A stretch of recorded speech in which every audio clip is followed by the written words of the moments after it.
Tiniyak ni Senate President Franklin Drilon ang pag-aksyon sa mga hakbang na magpapalakas sa tiwala ng taong bayan sa Senado.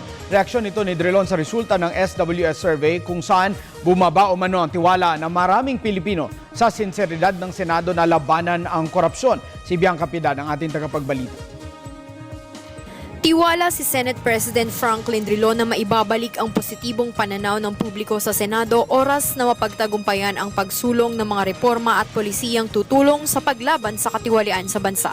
Sinabi ito ng lider ng Senado sa inilabas niyang pahayag kaugnay sa lumabas na 2013 Social Weather Station o SWS Survey of Enterprises on Corruption kung saan bumaba ang bilang ng mga kumpiyansa sa sinseridad ng Senado sa paglaban sa korupsyon. Ang iskandaloan niya sa pork barrel at nito.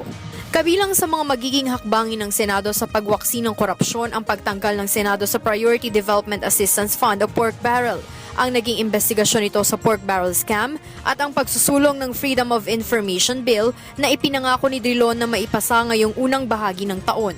Kinatigan naman ni Senador Serge Osmeña na ang FOI bilang isa sa pinakamahalagang panukala laban sa korupsyon.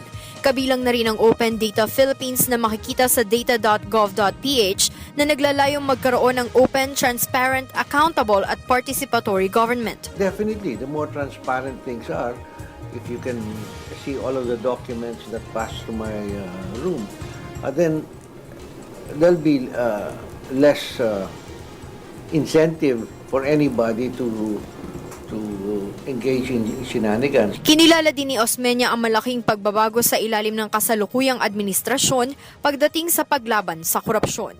If you ask the businessmen to compare, you will find that there's been improvement. As a matter of fact, the reason why our financial ratings have gone up is because of the widespread perception, not only locally but in the international community, that we have who means business, who means to wipe out corruption. Binanggit din ng senador na wala sa Pangulo ang problema, kundi nasa mga tiwaling opisyal sa ibaba. With an honest man at the top, it can be severely minimized greatly. So siguro yung mga corruption po nakikita natin ngayon ay nasa baba sa mga local agencies, etc. And these are nowhere near the big corrupt deals that obtained during the time of the previous administration. Hinikayat naman ni Osmeña na magtulungan ang lahat upang tuluyang masugpo ang korupsyon sa bansa at maging pangmatagalan ang inisyatibo tungkol dito. Para sa Telebisyon ng Bayan, Bianca Piedad.